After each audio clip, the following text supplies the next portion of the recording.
Is there anybody out there? Take one. And stand by for countdown. And we have countdown. And we have 5, 4, 3.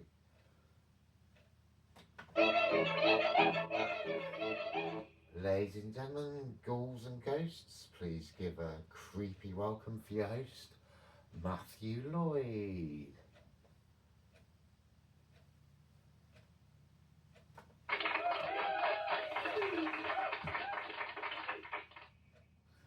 Hello and welcome to our next episode of Is There Anybody Out There? I'm your host, Matthew Lloyd, and this month's paranormal show, Is There Anybody Out There?, brings to you our latest paranormal investigation.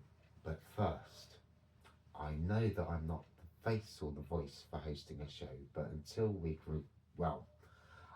have recruited our new trainee resident DJ. Unfortunately, the two that we did shortlist weren't able to go ahead with it, so we've gone with the original candidate, who's the influence, the inspiration behind this production company, and that is Mike Winter. Problem is, he has since we set up had to move to a county next door to us, Dorset, which means he won't be able to present the rest of our shows for us. We will be setting up a sister studio in Dorset, so he can present the DJ show and do his mixing. But for the other shows, unfortunately, they're being filmed from the main studio in Bridgewater. However, if there's anyone out there who would be interested in volunteering to present the shows, please get in touch, because you'd be more than welcome to. So anyway, until then, you put up with me. Bad times. But hey, there you go. So for those of you who haven't seen any of our shows yet, I write all the scripts myself, but suffer from severe memory problems. Therefore, I use a teleprompter to remind me of what I've written and to avoid forgetting anything important. You can find the trailers and all of our other shows on our YouTube channel at Club Map Productions.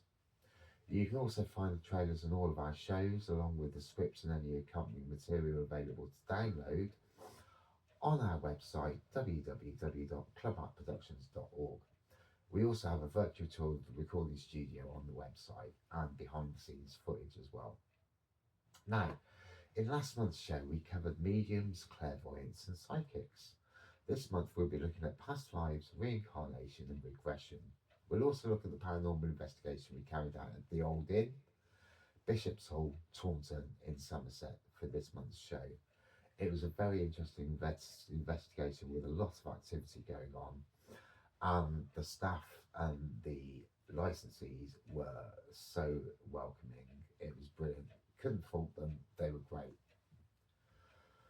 But first, let's turn to the parapsychology lesson of the show, the subject of past lives, reincarnation, and regression.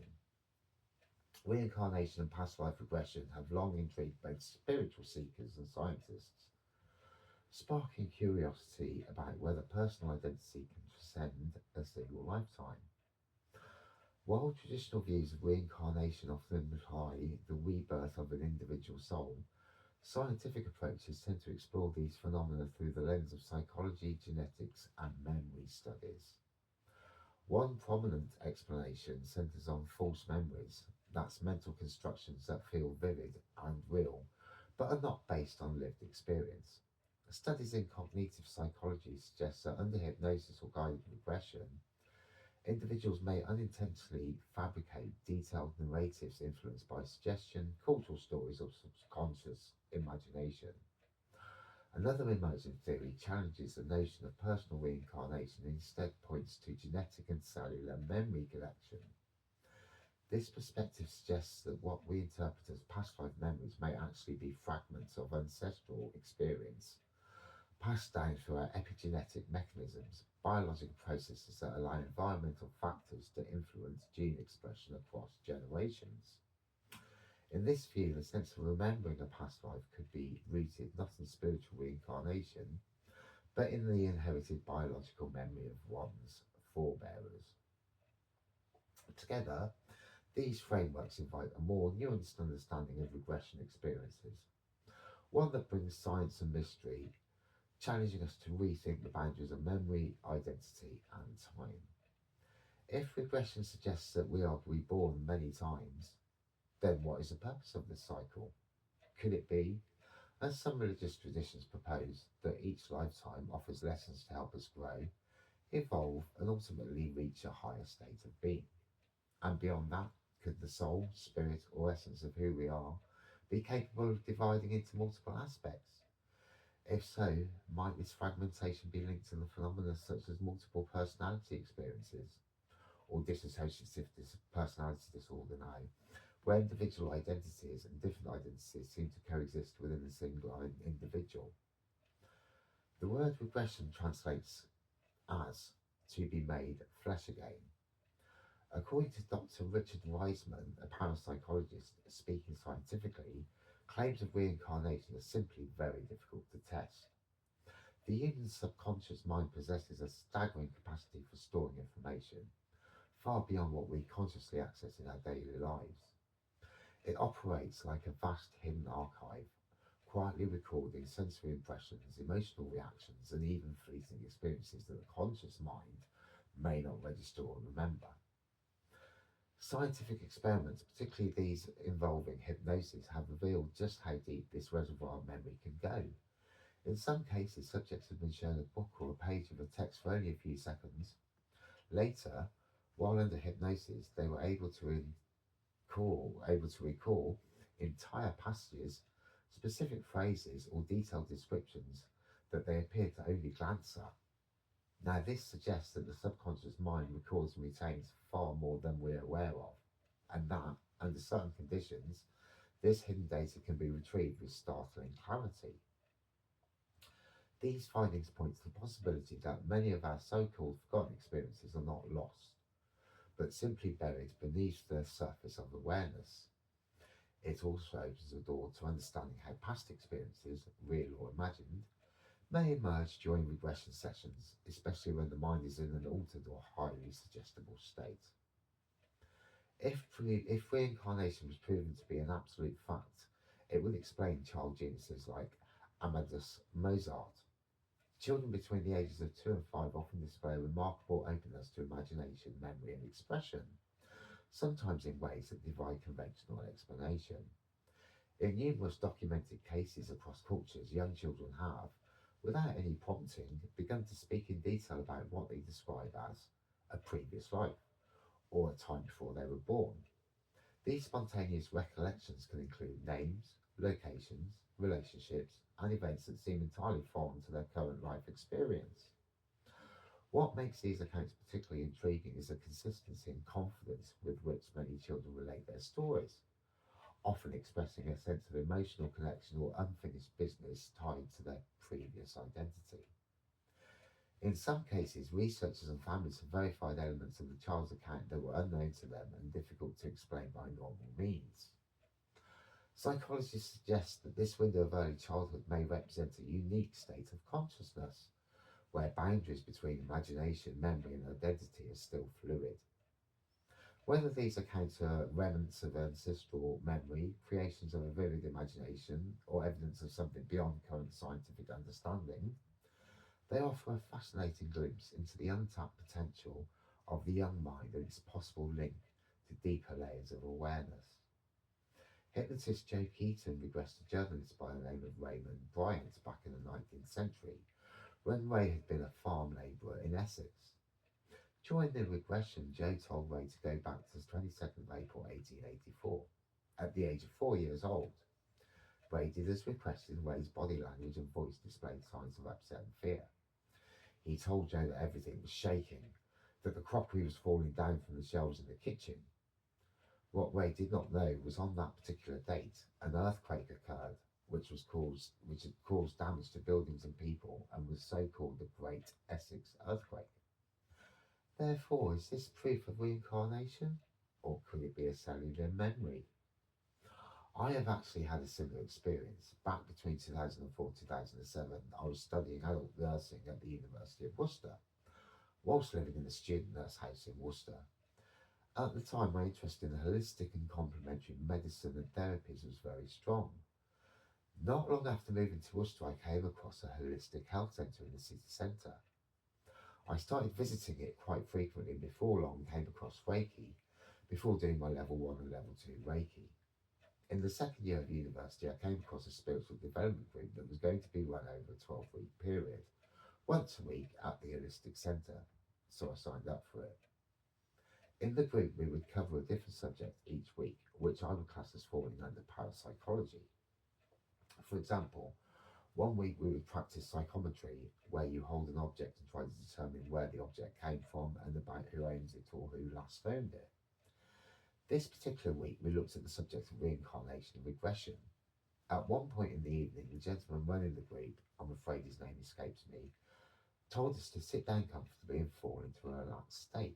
He explained that he would do a non-guided regression session on us to see who came up with anything. The only time he spoke was at the start, to guide us into a relaxed and meditative state, and then at the end to bring us out of a relaxed and meditative state and back into the room. Well, as soon as he stopped talking us into a relaxed state, I suddenly got a flash of an image in my mind, in colour, of a man running across rooftops in London in Victorian times, being chased by two policemen before slipping and falling to his death. I instantly felt an connection and just knew that this had been me as a thief back in Victorian times in London. That's all I saw and knew before the next image flashed in my mind again, in colour, of me as an army officer, a doctor, in the German army during the Second World War. All I instantly knew was that I had been married, I had had two children, a girl and a boy, and I had been experimenting with genetics on prisoners of war. I'd been killed in a bomb strike. Then I was a middle-aged female working on board the hospital ship who held the position of one of the nurses on board.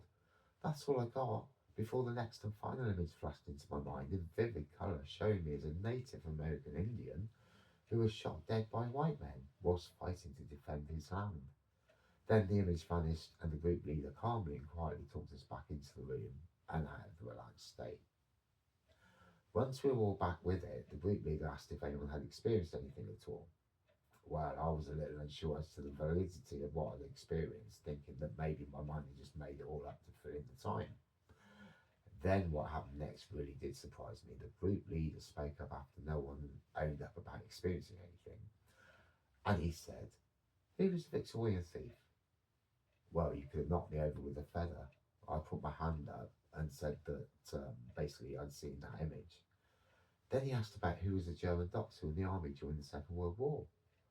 Again, I was flabbergasted, put my hand up, and then I explained to the group what I had seen, also mentioning the further two images. So, does this serve as proof to reincarnation, or is it again just cellular memories? Who knows? You decide. Spirit possession. The case of Lurancy Venom was Lurancy Venom from Watseka, Illinois, is one of the most well-known and frequently cited examples of alleged spirit possession in the 19th century America. Sometimes referred to as the Watseka wonder, it blends elements of spiritualism, psychology, and folklore and remains a subject of fascination among paranormal enthusiasts and researchers. Background. Lucy Venom was a young girl born in 1864 who began exhibiting unusual behaviour at the age of 13. In 1877, she lived in Watseka, Illinois, a small rural town, and a case occurred during the time when spiritualism, a belief system involved in communication with spirits, was at its height in the United States. Now, symptoms and possession claims. Luancy began having episodes of trances, seizures, and periods of unconsciousness. During these episodes, she claimed to communicate with spirits and often behaved as though she was someone else. These events baffled the doctors and terrified the family. Eventually, Dr. E.W. Stevens, a physician and spiritualist, took an interest in her case. He believed Lunacy was not mentally ill, but rather sensitive to the spirit world. Stevens documented her experiences and published an account, giving the case national attention. The most striking part of the case occurred when Lunacy claimed to be the spirit of Mary Woff, a local girl who had died in 1865 after years of mental illness and institutionalization. Mary's parents were also spiritualists, and they supported the idea that their daughter's spirit had returned through Lunacy. Okay, so the Mary Woff possession. While possessed by Mary Woff, Lunacy reportedly recognised Mary's relatives and friends, behaved like Mary, including using her speech patterns and habits, recalled intimate details of Mary's life that Lunacy was supposedly unaware of, lived with the Woff family for several months as though she were Mary reborn. Eventually, Lunacy returned to her own identity and went on to live a fairly normal life. She later married and had children.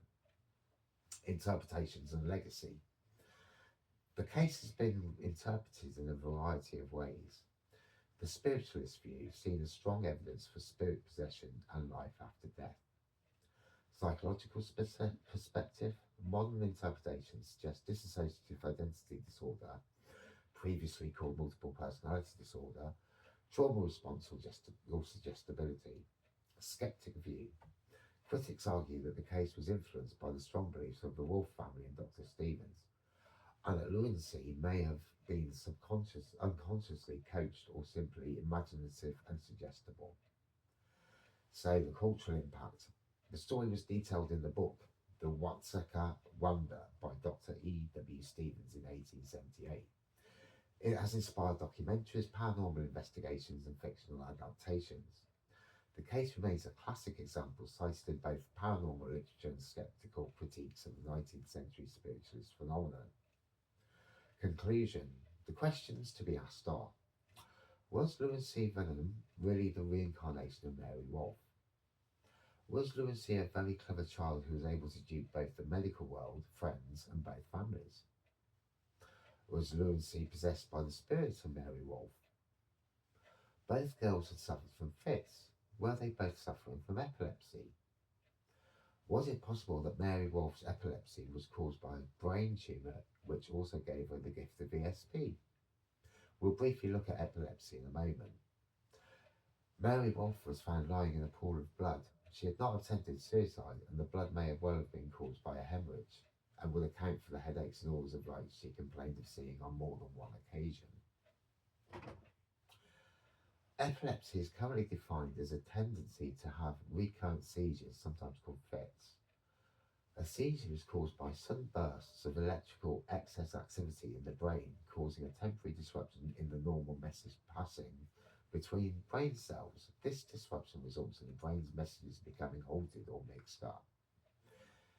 The case of Claire Sylvia, however, offers a very different perspective on spirit possession, one that blends medical science, personal identity, and spirituality. Unlike traditional spirit possession tales involving trance states or ghostly influence, Sylvia's story is tied to organ transplantation and the theory of cellular memory. Background: who was Claire Sylvia? Claire Sylvia was a dancer and health enthusiast from the United States who underwent a heart-lung transplant in 1988 at Yale New Haven Hospital. She later chronicled in her post-transplant experiences in a book, A Change of Heart, a memoir. The unusual aftermath. After her transplant, Sylvia began experiencing dramatic changes in her personality, preferences and behaviour. These included cravings for chicken nuggets, beer and green peppers, food she had previously disliked. Feelings and thoughts she described as foreign or unlike her. Vivid dreams of a young man named Tim, or Timothy, who she believed was a donor. A subtle yet persistent sensation that she was sharing her body or psyche with another presence. These changes were so profound that Sylvia started to believe she had inherited aspects of the donor's personality, and possibly even memories or emotional traits. Now, the concept of cellular memory. Her experiences gave rise to discussions around the theory of cellular memory, a controversial idea suggesting that cells outside the brain can store memories, emotions, or preferences, and that these can be transferred through organ transplantation.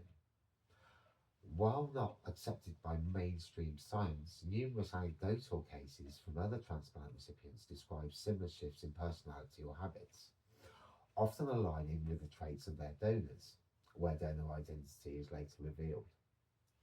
Spiritual and psychological interpretations. Sylvia's story straddles the line between spiritual possession and psychological transformation. The spiritualist view, some interpret her experience as a form of spiritual cohabitation, where the donor's essence or consciousness lives on within the recipient. The psychological view, others suggest that trauma, gratitude, and subconscious imagination may cause such identity shifts, especially in individuals undergoing major surgery and life changes. Neurological explanation. Some scientists argue that these effects could be due to neurochemical responses, emotional projection, or coincidence. Cultural and media impact. Claire Sylvia's story drew significant media attention. She appeared on shows like Opera and Dateline NBC.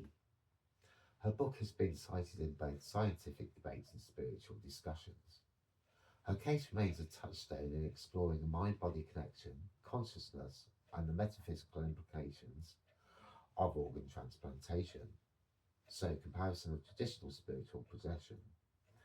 Feature Claire Sylvia case and Lunacy Venom's case. Type of possession, post-transplantation. Personality change, spirit identity takeover, cause organ transplantation through heart, lung. Trans and spiritual activity, scientific interest, cellular memory theory, psychological dissociation, hysteria, spiritual interpretation of the donor's living soul through recipient, spirit of the deceased possessing the living person, consciousness of other subtle internalized full identity switch during transes. So, conclusion, we must therefore explore the following questions. Does the personality live on in our organs? Or does the soul attach itself to the donated organs? Does this mean that Claire was possessed by the spirit of a donor? Okay, so now let's cover near-death and out-of-body experiences as well as the afterlife. Let's break this down into three parts. Near-death experiences, or NDEs, out-of-body experiences, or OOBEs, and the afterlife, all closely related concepts, but distinct in experience and interpretation. Together they form a rich tapestry of what people claim happens at the border between life and death. So near-death experiences, NDEs. What is an NDE? A near-death experience is a profound psychological event with transcendent or mystical elements, occurring typically when someone is clinically dead or close to death, like during cardiac arrest, severe trauma, or major surgery. Common features of NDEs. Across cultures and cases, many people report strikingly similar elements. A case of peace or euphoria, separation from the body, travelling through a tunnel, encountering a bright light, meeting deceased relatives or spiritual beings, experiencing a life review, feeling a sense of unconditional love or cosmic understanding, being told it's not your time and sent back. Interpretations, viewpoint explanation. Spiritual evidence is of the soul survival after death. Psychological defense mechanisms or altered state under trauma. Neuroscientific caused by oxygen deprivation, neurotransmitter release, or brain shutdown processes, especially in the temporal lobe. Okay, so out-of-body experiences or OOBEs. What is an OOBE?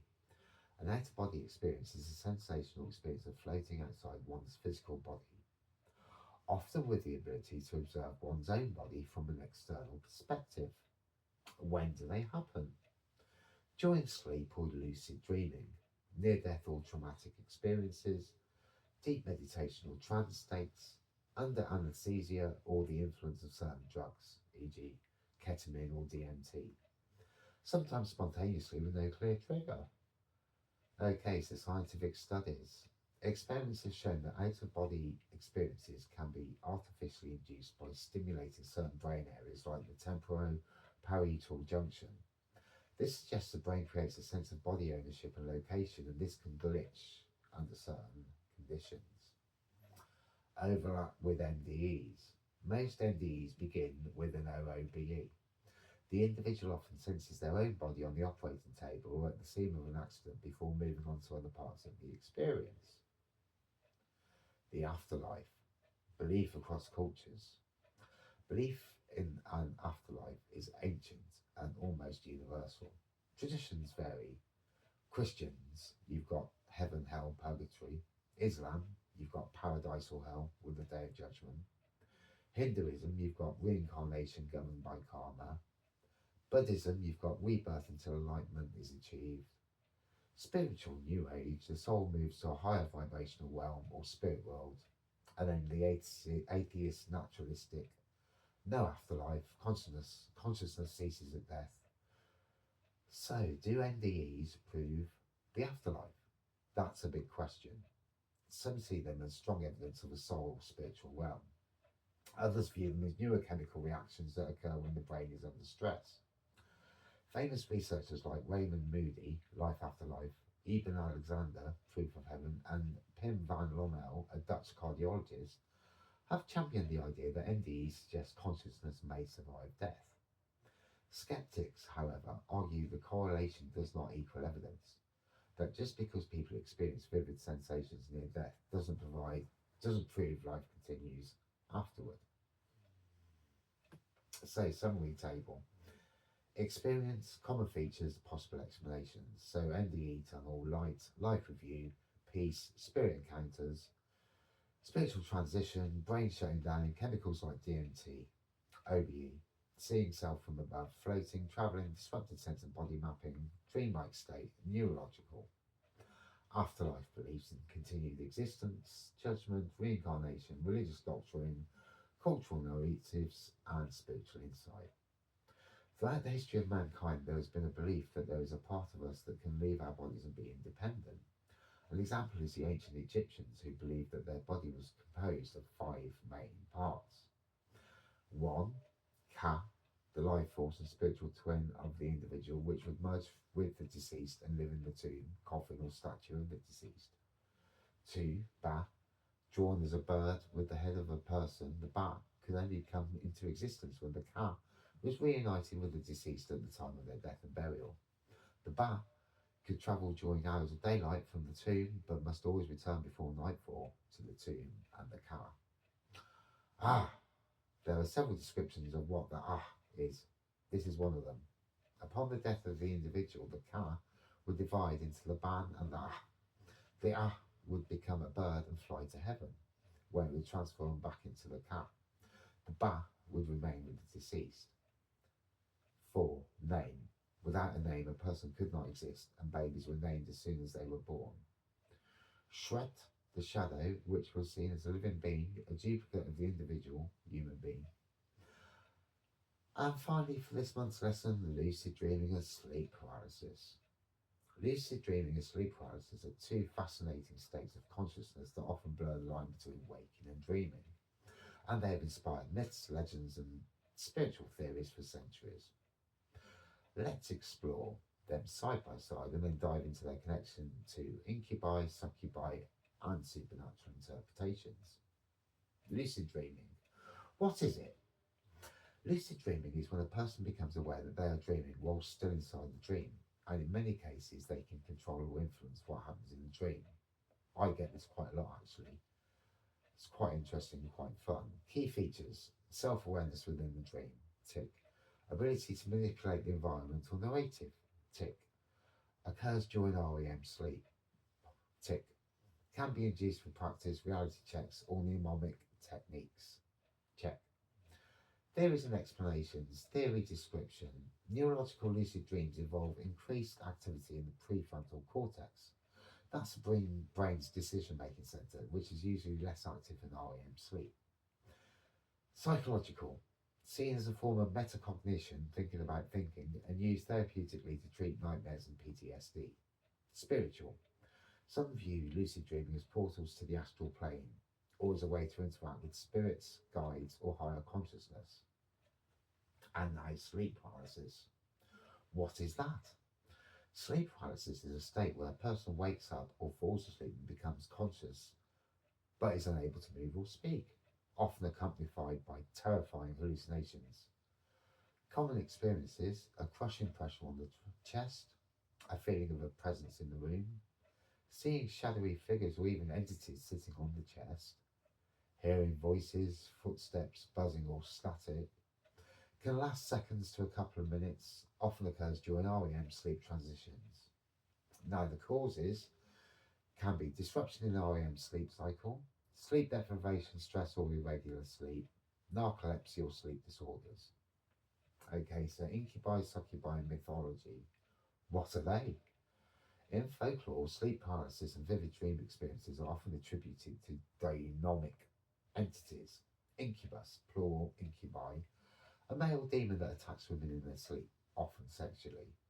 Succubus, a female demon that visits men, seduces men, and drains life energy. Known across cultures as an old hag in Newfoundland, Kashinaba in Japan, Bisadura in Brazil, and Jinn in Islamic condition. So why this link?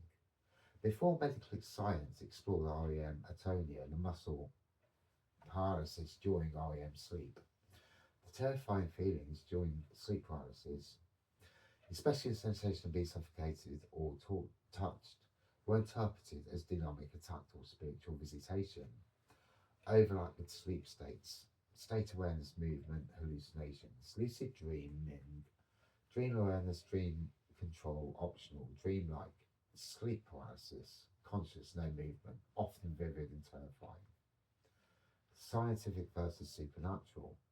Perspective lucid dreaming, sleep paralysis, neuroscientific enhanced awareness during REM, atonia, intruding into wakefulness. Psychological is the exploration of the subconscious trauma, anxiety related manifestations. Spiritual mystical, dream travel, astral projection, demonic attack, spiritual visitations. So, coping or exploring. Lucid dreaming can be cultivated with journaling, reality checks, and meditation. Sleep paralysis can be reduced by consistent sleep schedules, lowering stress, and sleeping on your side. Some embrace both states as gateways to deeper spiritual or inner exploration. So, for further information on the subjects we've covered in this month's parapsychology lesson, please visit our website at www.clubupproductions.org, where you can get to see the show again and also not only download the script but 3 articles of interest: stages of sleep, top 7 techniques for introducing an out of body experience, and a short article on epilepsy. Please bear with us because the website is a work in progress. These will be uploaded later, but probably not until during next week. Okay, so that is the lesson of the show. And now let's get back onto the segment where we look back at our recent paranormal investigation, which for this month's show took place at the Old Inn, Bishop's Hall in Taunton, Somerset. Lovely pub. What an investigation it was as well. A lot of interesting readings and activity. We also had the newest volunteer member of our team join us, Denise Marie Walker, a psychic artist. I'll also upload the sketches Denise did during the investigation to the website for you all to look at under the gallery section next week. Incidentally, if anyone wants a session with Denise, the psychic artist, you can find her under Facebook under her full name, Denise Marie Walker. Or you can get in touch with her through our inquiry form on the website www.clubupproductions.org. Right, without further ado, let's look at the paranormal investigation in the Old Inn, Taunton. As with all investigations, because some team members want information about this location and some don't, I only send the info out to those that do. When we meet up before and during breaks, we are not allowed to discuss what we've seen or experienced.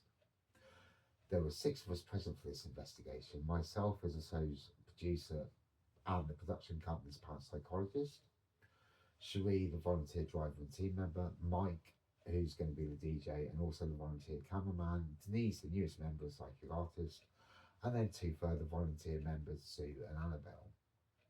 We all arrived at the pub a little before 10:30, and I met with the barman on duty, Grant, who gave me a very comprehensive tour of the pub and any areas out of bounds. As there were people living upstairs, so apart from the roof terrace upstairs and the two staircases leading upstairs, these were out of bounds. He covered the health and safety, fire exits and light switch locations, then I gathered all the equipment and met up with the other team members in the bar. We all went into the back bar, which was closed, and would act as our base during the investigation. Then we had to wait till the pub closed at around midnight, but this gave me plenty of time to get all the equipment set up and ready, and to run through all the equipment with all the other team members. We decided to split into two teams. One would start at the skittle alley end of the building and work towards the middle where our base was in the back bar. The other team would start in the beer garden, cover the roof terrace, storeroom and then the cellar before coming inside to the main toilets and the lounge in the front bar area, heading to the base to meet the other team. Now, if you'd like to know more technical information about the equipment, the significance of the equipment and the readings and the responses, next week we will have a report uploaded to the website which you can read through, and that explains everything for you in very simple terms. So the equipment we had comprised of an EMF meter, two K2 EMF meters, a digital thermometer, dowsing rods, two dictaphones for voice, electronic voice phenomena or EVP, clipboards and notepaper, torches, night vision head camera, night vision video camera, walkie-talkie for each team, and then a multi-spectrum video camera to be used at the end with the lights on. Now, for those of you who are not familiar with the equipment listed, you can refer to the show section of our website, www.clubmapproductions.org, where you can find the show under the paranormal section of the shows, along with the script, 3 articles, and a full report of the paranormal investigation, all available for you to download and read. The report covers the purpose and use of all the equipment we had during the investigation.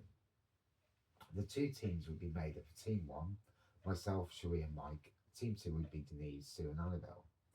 Team 1 would start in the beer garden and roof terrace. Team 2 would start at the skittle alley end of the pub. Team 1 was equipped with an EMF meter, a K2 EMF meter, night vision video camera, dictaphone, torches, one walkie-talkie and the dowsing rods. Although unfortunately with everything going on, I forgot to take the dowsing rods with us. On that part anyway, we had them there.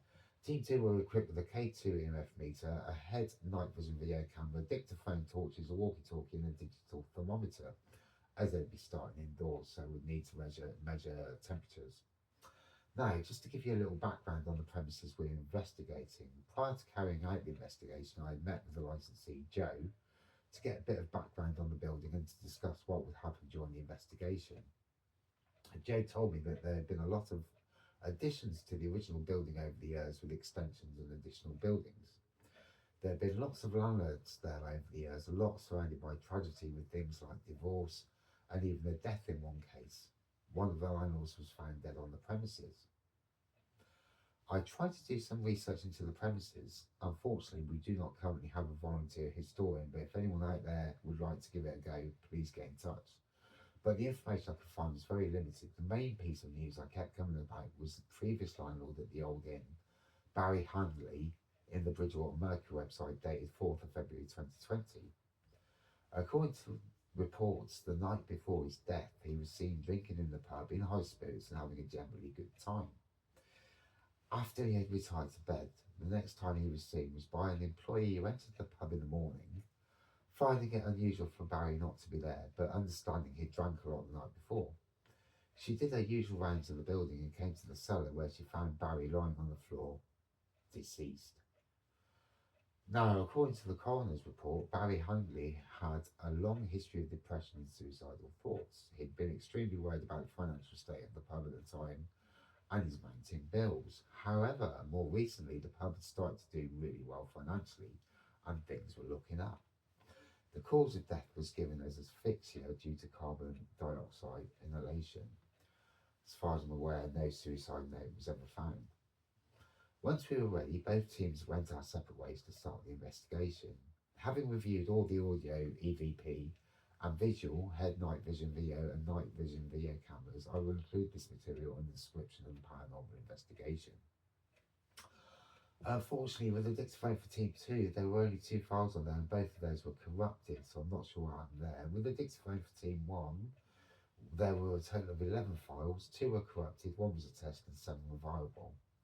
There was nothing of interest on any or any significance recorded on any of these EVP files. Unfortunately, due to a recording fault with the night vision video camera, there were no video recordings for the main part of the investigation until we changed the battery over, which seemed to temporarily rectify the fault, as we then ended up with 5 videos, each approximately 8 minutes long. It seems for some reason the camera had separated footage into separate 8-minute files, which is odd, as I used the same video camera connected to one of the studio laptops to record the shows, and they are between 15 and 40 minutes long, and this one's probably going to be about an hour long, with no problems. Recording with a head night vision camera was a little more promising. However, this camera seemed to automatically file the video footage into separate 5-minute video files. As previously explained, night vision video camera is expensive, and the head night vision camera I currently have, until I can upgrade, cost me around £40. The instructions are very basic, but it seems that when I thought you pressed and held the power button once for the video camera and again for the standby, it appears that the second time is in fact to activate the night vision. So it is with this and my apologies that we have no night vision on any of the head video camera footage, although we still capture some good footage from it. So I'll start with my group, Team 1. We started in the beer garden and roof terrace. We called out a few times asking if there was anyone with us, and if so, if they could give us a sign, maybe manipulate the K2 meter. But initially we got very little, if nothing. So we went up to the roof terrace and again called out, asking for a sign. The K2 meter did respond slightly, but nothing significantly. After a short while of very little activity, we descended back down the stairs and into the beer garden. Again, we called out and asked for a sign, but had very little, if any, activity on the K2 meter or EMF meter. EVP1, which covered the beer garden and roof terrace, had nothing of interest or significance on it. From there, we slowly made our way back across the beer garden and towards my favourite place, the cellar. Initially, when we walked into the cellar, we didn't experience very much activity at all, and it was extremely noisy due to the fans running for the cooling system. The EVP2 that covered the first part of the cellar investigation had nothing of significance or interest on it. However, when I asked if Barry Hangley was present, the gating meter lit up to the ambers in response. This question was repeated again with the same results, and when I asked, "Is this Barry Hangley?" the K2 meter shot up into the reds. The useful thing of having an EMF meter as well is that I can check readings compared to the K2 meter, although you also have to bear in mind that the K2 meter tends to be more sensitive than the EMF meter. I checked the same area where the K2 meter was in with my EMF meter, but picked nothing up on it except for very low level readings and not enough to trigger the red light on the EMF meter. The EVP3 for the cellar had nothing of interest or significance on it. After what seemed like many minutes, the activity seemed to die down, so we left the cellar, locked it back up, and carried on. From the cellar we made our way back into the main building, going in through the beer garden entrance by the ladies and disabled toilets. We then explored the new main bar area. A very short while after we entered that area, I started to experience static interference on my radio through the earpiece.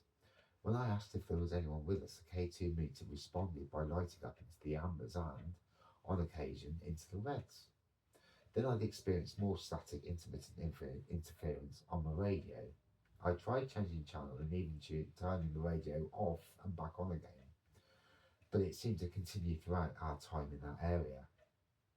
On several occasions we were called out asking if there was anyone with us, and, if so, if they could give us a sign. On 4 of the corresponding occasions, the K2 meter would respond by lighting up into the ambers and the reds. As we continued to explore that area, we asked again if there was anyone with us, thanking them for making the K2 meter go off and asking if they could give us another sign. With that, the K2 meter lit up into the reds, and I had a bout of constant static interference on the radio. Then I noticed that there had been a pen left on one of the pub tables, so I asked if there was anyone with us if they could please try and move the pen on the table, if only slightly. We continued to scan the presence and call out for further evidence, and the K2 meter would respond to these calls. Each time the K2 meter lit up, I would instantly check that area with my EMF meter, but despite being next to the K2, it didn't go off. I did test it several times by electrical equipment within the room and it did work. By this time, we had made our way to the bar area where the sofa is and the TV in the corner and the cherry light beneath it. However, the pen on the table hadn't moved at all, so who knows. But Cherie sat on the sofa. I sat on the bar stool by the table near to Cherie, and Mike continued to walk around the night vision video camera, trying to get footage of anything that might be going on. I called out, explaining that Cherie was a non-believer, had been on many investigations with me, but had never witnessed anything. I asked them if they could help her believe if someone could touch her on the shoulder or a leg. But neither of those things happened. But the K2 meter, which was sat on the table in front of the sofa, went crazy. It lit up into the reds, flashing between reds and ambers for what seemed like ages. Then, out the corner of my eye, in the direction of the TV, it seemed like a light had gone out. I wasn't sure what I'd even seen until Cherie mentioned the same thing. Beneath the TV was a cherry light, and it was like a light with two cherries and a stalk. And this had obviously been on and had turned off whilst we were sitting there. Instantly, both Cherie and I took the K2 and EMF meters to the light and examined the area. Neither meter went off. I couldn't even see a wire to or from the light. Obviously, it went in behind the wooden panelling. After that, all seemed quiet and there was no more noticeable activity. After a total of 25 minutes in that area, we decided to head towards the old bar area base. We called out along the way and took various readings, but nothing of any interest or significance occurred. There was nothing of interest or significance on the EVP. When we got back to base, the team 2 were just coming back from the skittle alley end of the building back into base. Again, I asked if everyone could refrain from swapping notes as not to influence anyone who didn't want to know anything in advance. We stopped for coffee, biscuit, and a general natter break. It was then that I realised I'd forgotten to take the dosing rods with us. So I gave the dosing rods to Team 2 and they gave us a digital thermometer. After a short break, we decided to continue on with the investigation. Team 2 headed into the new main bar area to go out through the beer garden and continue their exploration. We, Team 1, started to explore the rest of the base old bar area. We would call out to ask if there was anyone with us and, if so, if they would give us a sign. The K2 meter would respond on most occasions, lighting up into the ambers and the reds. Again, I compared this to the EMF meter, which got very low readings. I started to get a lot of intermittent static interference on the radio again, then the activity seemed to die down and stop. So, from there we made our way into the pool room. We got a couple of light readings on the K2 meter in the pool room, lighting up into the upper greens and lower ambers, but not much then happened at the time. So we continued into the skittle alley. In the skittle alley, we seemed to get a lot of responses on the K2 meter from requests to show us signs of a presence. There was still some interference on the radio, but by now it was nowhere near as bad or as much. After about 8 minutes of K2 activity in the skittle alley, it then started to die down. After a few more minutes of no activity or responses, we decided to go back through to reinvestigate the new main bar area, where we had seen the cherry light go out. We were hoping that we would see it go on and turn off again. There was nothing of interest or significant on the EVP for the skittle alley. At this stage, the camera operator, Mike, and myself had discovered that there was a recording fault with the night vision video camera. This only came to light when we changed the battery and went to review footage so far. From this point on, we have access to night vision video footage for the rest of the investigation for Team 1. Once we changed the battery, we go into the kitchen area to investigate. We didn't notice any of the readings on the K2 or EMF meter, and there was nothing of interest on video footage and nothing of interest or significance from the kitchen on the EVPs. So from there we went back into the new main bar area where we had seen the cherry light going out. The cherry light was still off at this time. There started to be quite a lot of static interference again on my radio, but there was little other activity initially. Then the night vision camera captures the K2 meter going up and down slightly into the upper greens, but despite this and other previous activity in this area early in the investigation, this time we got very little results apart from lots of interference on the radio in my earpiece. On occasion, the K2 meter would activate, but only going up into the upper greens. The K2 meter did respond to some requests, but again, only going up into the upper greens. We remained in that area investigating until Zone 2 came in, as this was their next location on the route. By this time, it was getting late, and as Cherie was a volunteer driver for me and my equipment, she stayed on the sofa just to get a pan up. It was lucky she did, as you'll find out later. Anyway, myself and Mike went on to explore the base and the old bar area with very little, if any, activity at that time. From there, we moved back onto the pool room, where the K2 meter activated a little, but only low readings.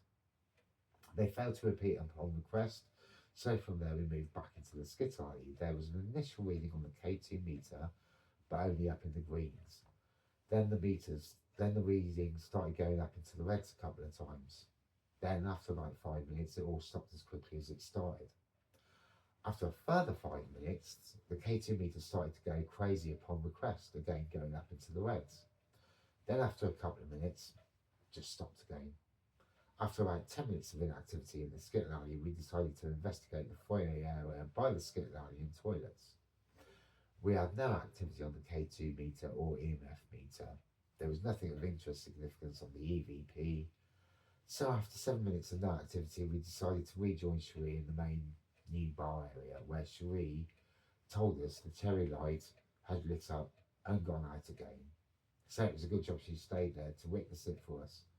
She reported that she'd seen it turn on for about 5-6 minutes and then just turn off. She'd witnessed this twice since I'd been gone with Mike in the skit alley. I experienced more static interference on the radio and we got some K2 activity upon request. After 15 minutes, we went to exploring the kitchen and storeroom. We didn't experience any activity. From there, we went back into the old base, the old bar area to investigate, but again, didn't experience any activity, just some intermittent static interference on the radio. Then we went back into the new main bar area to see if we could witness a cherry light turning on and off, but we didn't see this happen again or capture it on camera. There was nothing of significance or interest on the EVP either. So from there we went back to the skit alley, but we didn't experience any activity, nothing of interest or significance on the EVP. After a while we left the skit alley and went back to the base where we met up with the other team. And that's where the investigation ended. Now, for the report submitted on behalf of Team 2, who started off in the back bar, old bar area, they called out for interaction and had some movement on the K2 meter. Denise, the psychic artist, sketched a woman named Mary that she felt had worked at the inn at some point. From reviewing their head night vision camera, despite the night vision being off, Team 2 didn't even get to the skit alley from the base start point before their K2 meter started going off and lighting up into the reds, with some further interactions to questions from the team. Denise drew a sketch of a woman calling herself Mary who had walked in the bar. When the team called out for Mary and asked her for a sign, the K2 meter responded by going up in colours to the ambers. Team 2 then moved into the pool room. Again, they had seen some movement on the K2 meter, with Denise sketching the face of a man that she described as strong, and also a previous worker at the inn. The name Oliver came to her. Interestingly, while Denise sketched, there was no K2 activity. However, when she paused, the K2 meter would go up to the maximum. Team 2 felt this suggested that energy was being shared between the drawing and the K2 meter, but not both at the same time. From reviewing the video footage, Team 2 travelled to the pool room with some activity on the K2 meter in response to the team calling out. Denise picks up on a male. When asking if this is correct, the K2 meter responds. Several other responses by the K2 meter upon the team calling out. There appeared to be quite a bit of activity on the K2 meter going into the reds in response to calling out. Denise drew another sketch of a man she picked up on. When she asked the team about male having short hair, the K2 meter went into the reds. The same thing happened when she asked if the male was in his 40s, the one that she sketched that is. The K2 meter continues to respond to the team's calling out questions. The K2 meter only seemed to not respond to calling out questions when Denise was sketching the male. As Team 2 were about to leave the pool room to go to the skittle alley, the K2 meter activated again. This happened on a number of occasions, again responding to questions and calling out. From here, Team 2 moved into the skittle alley, where Denise sketched a 10-year-old girl called Alice that she felt lived at the inn. Here they had some interesting temperature fluctuations, and they encouraged the girl to play with the temperature, and they had some variations in temperature which accumulated in a jump from 9 degrees centigrade to 27 degrees centigrade and straight back down again. They did not physically feel the temperature fluctuations and couldn't find any source of drafts or other explanation for those fluctuations. From reviewing the camera footage, we see Team 2 make their way into the skittle alley. Denise picks up on a child and sketches her. The child's name is Alice. There were no or very little K2 meter responses initially. Then the K2 meter started to respond slightly when the team called out to Alice. Now, initially, a short while after this, I got quite excited as I thought I'd caught an orb light moving from the bottom right side of the footage, going up across in the left arc, arching as it then went and disappearing. However, upon further review and a review from the camera operator, Mike, we came to the conclusion that it was definitely a torch, and unfortunately not an orb. From there, we followed Team 2 out to the skittle alley and pool room, and into the toilets at the end of the building. There were some K2 meter responses upon the team calling out, and Denise picked up on someone called Ernest. When the team called out to Ernest, there were some responses on the K2 meter. Then the team returned to the base old bar area to meet up with us, Team 1. Moving outside after a short break and equipment check and exchange, Team 2 covered the beer garden, roof terrace and then the cellar. When they entered the cellar, Denise expressed that she didn't like the atmosphere at all. She's the psychic artist, remember. Denise sketched a male here and expressed that she felt death and violence in this space. Going back out to the car park, Team 2 didn't pick anything up until they reached the base of the steps to the landing roof terrace. Here, Annabelle used the dowsing rods and had a lot of crossing over of the rods. Denise tried the dowsing rods next. The dowsing rods moved outwards, turning back until they were touching her. This happened several times. She had no movement from the rods at all. There was nothing to report from the stairs and upper landing roof terrace. Team 2 moved from there to the front bar. The atmosphere felt flat and they got no responses of any kind, so they ended their part of the investigation and met up with Team 1 at the base old bar area. From reviewing the footage, we see Team 2 go outside to the beer garden roof terrace area. When the team called out initially, there was no response until they commented there was no one there. Then the K2 meter lit up to the reds. No further responses, so the team headed towards the cellar. A very noisy environment. Audio was hard to hear due to the noise of the cooling fans. Not much K2 activity on the camera, and what activity there was, only 2 green bars max, could be attributed to background electrical activity in the cellar. The K2 meter responded once with the lights going into the red, but it could have been a spike in electrical usage that had caused this in the cellar. Team 2 then left the cellar and headed into the adjacent storeroom. As soon as they go into the storeroom, the K2 meter lit up into the reds. Some intermittent activity up to the top greens on K2 meter. The team then seemed to feel some kind of energy as it appeared to leave the storeroom. After that, nothing seems to happen, so the team leave and move back outside to the beer garden area. There is not much to note from the camera footage, although it does catch movement of the dowsing rods. Sue tried the dowsing rods and reported being able to feel their energy when holding them, and they were responding to call-outs. Sue reported that the energy was also a tingling sensation in her fingers and hands. The dowsing rods seemed to move quite a bit in response to the team's requests. On a couple of occasions, the K2 meter responded as the dowsing rods moved. The dowsing rods seemed to move significantly on the roof terrace on a couple of occasions in response to requests by the team. After some significant responses by the dowsing rods, the activity died down. As the temperature dropped, the team left to go back through the beer garden and back inside the main building via the old bar beer garden entrance. They returned to the base to meet with us, Team 1, and that brings the investigation to a close. When we all met up back at base after the end of the investigation, we were finally able to swap notes with each other and discuss our experiences. Prior to the investigation, when I found out about the dead landlord, Barry, I printed off a photo of him. I wanted to see if Denise, the psychiatrist, would pick up on him and to see how accurate any picture was that she drew of him. I didn't show anyone else the picture before or during the investigation, and this would be the first time anyone, including Denise, saw the picture. As Denise was going through her artwork with me, we got a picture up of Barry Handley, the dead landlord, and compared it to the picture that Denise had sketched. It was spookily very accurate indeed. In fact, you could have put them next to each other and mistaken them for the same photograph, basically. It was a very, very good, accurate resemblance. Very spooky indeed. Anyway, please note a copy of all artwork and the photograph can be found attached to this report, which will be available next week to download from the website. Okay, post-investigation notes. Later on in the morning, we had completed our investigation. Joe, the licensee, contacted me to see how we'd got on. I took the opportunity to clarify the situation with a cherry light that we had been unable to explain. Joe proceeded to tell me that it was very interesting, as her mum had been ill for a while, and after her mum had died, someone had bought her the cherry lamp as a loving reminder, as her mum's name was Cherry.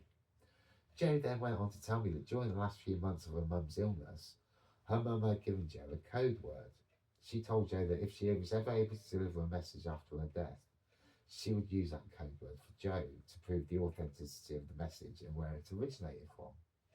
However, I did not come across any words or code words when reviewing all the EVPs. According to Joe, the reason we couldn't find a wire for this light is because it's wired straight into the TV above it and should only come on when the TV comes on. However, the TV above it that powers it was off for the whole investigation, and the light still came on several times for 5-6 minutes at a time on a couple of occasions before just going out spontaneously. A little later the same day, Joe messaged me to say that bar staff had reported things like crisps, etc., flying off the shelves, things falling off the shelves, lights flickering, and also an issue with the fruit machine.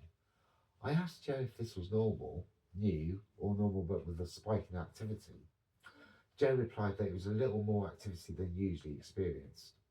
I explained that it could be a temporary after effect of the investigation that we'd carried out, that if it continued and bothered her or got worse, to contact myself and we'd go back with a couple of team members and look into what was going on. Maybe her mother had a message for Joe and was trying to signal our attention as much as she could by using the cherry light to communicate. Maybe that's all she could manage, who knows. After I put this up on the group WhatsApp chat, Sue messaged the group to say that she thought she had seen lights in the main bar flicker on and off briefly while they were in there, but wasn't sure if it was from the other team, so she kept quiet about it.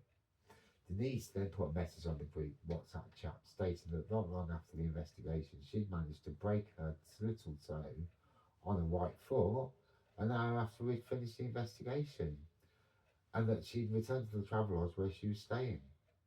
This was caused by an accident with a chair, but a friend of Denise seems to think that she may have an attachment, which isn't always uncommon for psychics and mediums, and that a friend is helping her to clear the attachment.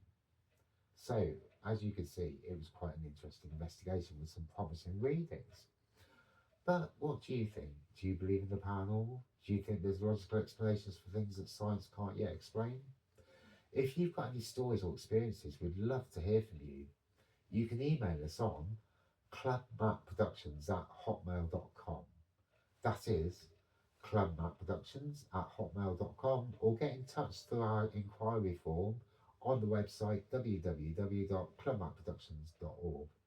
Again, for a full copy of the report for the paranormal investigation, which I have here, if I can get it, for a full copy of this report, and for all the technical information and copies of the script and the 3 articles, please visit our website, week commencing 19th. It should all be on there by then. This show will be available from today. And then you can download the articles and the scripts from the website, as we mentioned earlier. And that again for you is www.clubampproduction.org.